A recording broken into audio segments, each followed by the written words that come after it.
Canada में Trudeau द्वारा खालिस्तान समर्थकों को खुली छूट और भारत विरोधी माहौल बनाने देने के पीछे घरेलू राजनीति, और ये घरेलू राजनीति क्या है, वोट बैंक पॉलिटिक्स वाला पॉइंट, वो उसके बारे में हम ये बात कर रहे हैं और ज्यादा विस्तार से आगे बात करेंगे।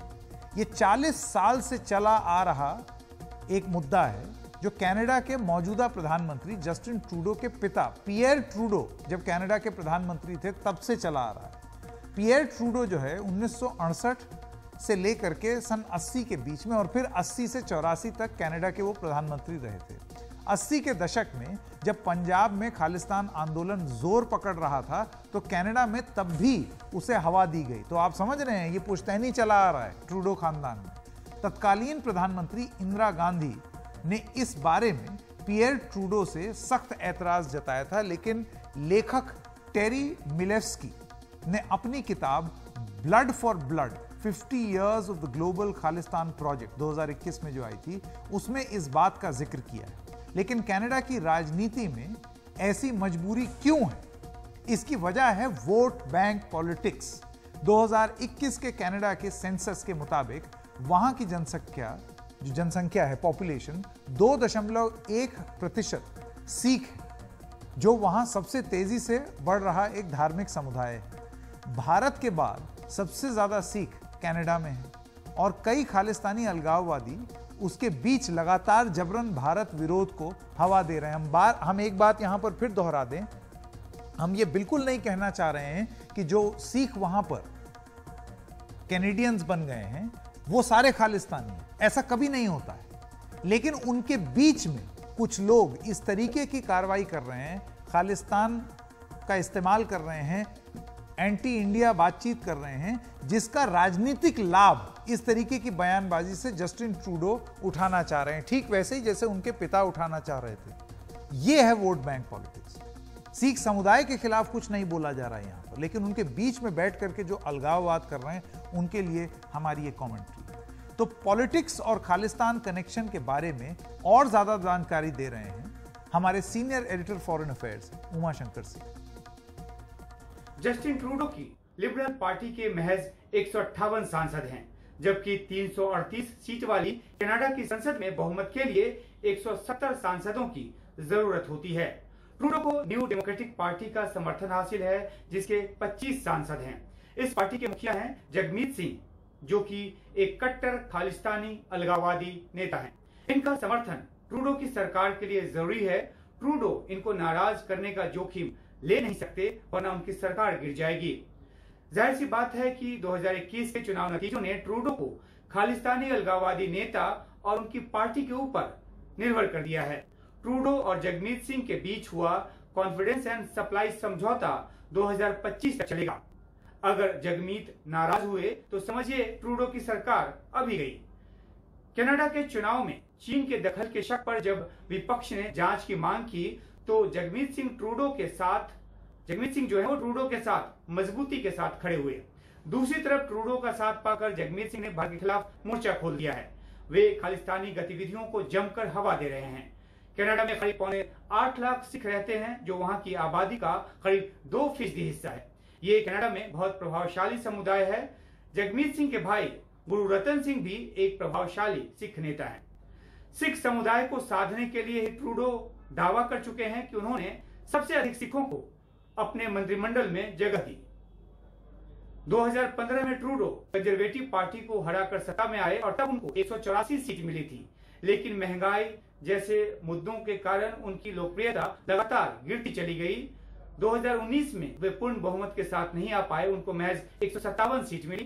ट्रूडो ने बहुमत पाने की आस में 2021 में फिर से चुनाव करा दिए, लेकिन 158 सीट ही जीत पाए और खालिस्तानी नेता की शरण में चले गए। हाल में किए गए एक सर्वे के मुताबिक 57% जो जनता है कनाडा की, वो चाहती है कि ट्रूडो सत्ता छोड़ दें। ट्रूडो इसके दबाव में है। हरदीप सिंह निज्जर की हत्या के बाद खालिस्तानी समर्थकों ने जिस तरह से कनाडा में भारतीय राजनयिकों को धमकाना शुरू किया, भारत को वो नागवार गुजरा। कई गतिविधियां वो पहले से कर रहे थे, लेकिन तमाम भारत की मांग के बावजूद ट्रूडो ने इन जो आतंकवादी हैं उनके खिलाफ कोई कार्रवाई नहीं की, क्योंकि उनके सामने सबसे पहले अपनी मजबूरी जो है वो सरकार बचाने की मजबूरी है। और अब वे उसी भाषा में बात कर रहे हैं जिस भाषा में खालिस्तानी अलगाववादियों ने भारत की एजेंसियों पर आरोप लगाए थे। तो ये ट्रूडो की अंदरूनी राजनीति की कहानी, इसी से वे बंधे हुए हैं। बहुत ही अफसोस की बात है कि कनाडा में जो भारत के साथ में अच्छे रिश्ते बनाने का और एक नई इंडो पैसिफिक स्ट्रेटेजी बनाने की बात कर रहा था, सडनली उनकी सरकार इतनी ज़्यादा निर्भर हो गई है खालिस्तानी जो एक्टिविस्ट हैं उनके ऊपर, चाहे वोट्स की वजह से हो चाहे सरकार चलाने की वजह से हो। तो बहरहाल उन्होंने ये निर्णय ले लिया है कि भारत और कनाडा के रिश्ते इतने महत्व नहीं देना चाहिए और जो अपने यहाँ उनके जो घरेलू राजनीति है वो ज़्यादा महत्वपूर्ण है कि उसमें उनको साथ में मिलाकर चलना है। भारत के साथ दिक्कत ये रहेगी कि जो भारतीय मूल के या भारतीय लोग वहाँ रह रहे हैं कनाडा में, उनको इस समय सुरक्षा के मसले पर बहुत ही एक मैं कहूँगा चिंताजनक स्थिति में रहना होगा। खासकर जो विद्यार्थी जाते हैं भारत से, उनको या जो व्यापार के क्षेत्र में या इन्वेस्टमेंट के क्षेत्र में उनके साथ बातचीत करना चाहते हैं, क्योंकि अभी तक बात चलती थी कि भारत और कनाडा जो है अच्छे स्ट्रेटेजिक पार्टनर्स बनना चाहते हैं। लेकिन मुझे लगता ये है कि किसी वजह से वो बात ठीक नहीं चल पा रही है और कनाडियन सरकार ने जो भी निर्णय लिए हैं वो भारत समझ नहीं पाया। मेरे ख्याल से भी शायद समझाने का कोई समय नहीं मिला है या कोई ऐसी इच्छा भी नहीं थी समझाने की। मैं कहूँगा ये कि जो भारतीय मूल के लोग कनाडा में रहते हैं उनमें ये ज़रूर है कि 80% के लगभग सिख समुदाय के लोग हैं, लेकिन उनमें ये कहना कि वो सबके सब एक ही तरह की भावनाओं से प्रेरित हैं, ये गलत बात होगी। क्योंकि जब भी ये खालिस्तानी एलिमेंट्स ने वहाँ पर एक्टिविस्ट ने गुरुद्वारों में या और जगहों पे चुनाव में हिस्सा लिया है, वो हमेशा हारे ही हैं। जो जनरल ब्रॉड स्ट्रीम है वहाँ पे भारतीय समुदाय की या सिख समुदाय की, वो इस बात में रही है कि सब लोगों के साथ में मिलजुल कर रहना चाहिए और जो भारत की छवि बढ़ रही है विश्व में उसमें साथ में जोड़ना चाहिए, बजाय इसके कि जो पहले उनका सन 80 के दशक में एक पॉलिसी चलती थी कि कनाडा में रहेंगे, आराम करेंगे यहाँ पर और भारत के जो टुकड़े टुकड़े करवाएंगे। तो वो मेरे ख्याल से लगता था कि वो भावनाएं बदल गई थी, लेकिन लगता ये है कि किसी वजह से वो फिर से बात इस तरह की हुई है कि कनाडा में अंदरूनी हालात इस तरह के बने हैं जो कि वहाँ की सरकार ने जो निर्णय लिए हैं वो समझ में नहीं आए हैं। मेरे ख्याल से वो जो भारत के अंदर अगर आतंकवादी गुट हैं वो भाग के चले जाते हैं किसी दूसरे देश के अंदर या वहाँ पे प्रभावित करते हैं, तो उस देश को जो है थोड़ा सा जुड़ के देखना चाहिए कि किस तरीके से जो राजनयिक या जो काउंसलर अधिकारी हैं उनको पूरे तरीके से सुरक्षा मिले और जो वहाँ से लोग आकर रह रहे हैं कनाडा में जिन्होंने अपना घर बनाया है उनको भी पूरी तरीके से सुरक्षा मिलनी चाहिए।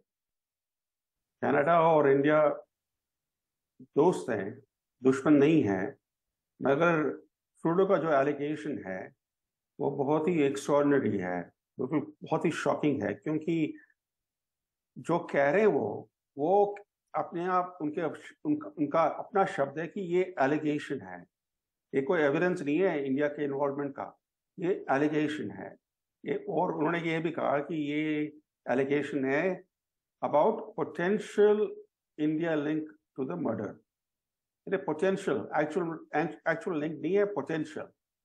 सवाल ये उठता है कि जब आपके पास सिर्फ एलिगेशन है, आपके पास इस समय कोई एविडेंस नहीं है, तो आप खुलेआम पब्लिकली आप इस एलिगेशन को क्यों पब्लिसाइज कर रहे हैं? जब से ट्रूडो सरकार में आए तब से ये रिश्ते भारत के साथ अंडर स्ट्रेन में हैं। तो ये बात इस समय ये उठती है कि ट्रूडो की सरकार एक माइनॉरिटी सरकार है जो डिपेंड करती है new democratic party leader Jagmeet Singh के सपोर्ट पर। जगमीत सिंह कौन है? जो एक तरह के खालिस्तानी हैं, एक लॉयर पॉलिटिशियन है। जब लॉयर थे तो उन्होंने खालिस्तानियों को डिफेंड किया और पार्टिसिपेट किया प्रो खालिस्तान रैलीज और इवेंट्स में। अब ट्रूडो की माइनॉरिटी गवर्नमेंट जगमीत सिंह के सपोर्ट पर डिपेंडेंट है, तो उसके बिना सपोर्ट से वो गिर जाएगी।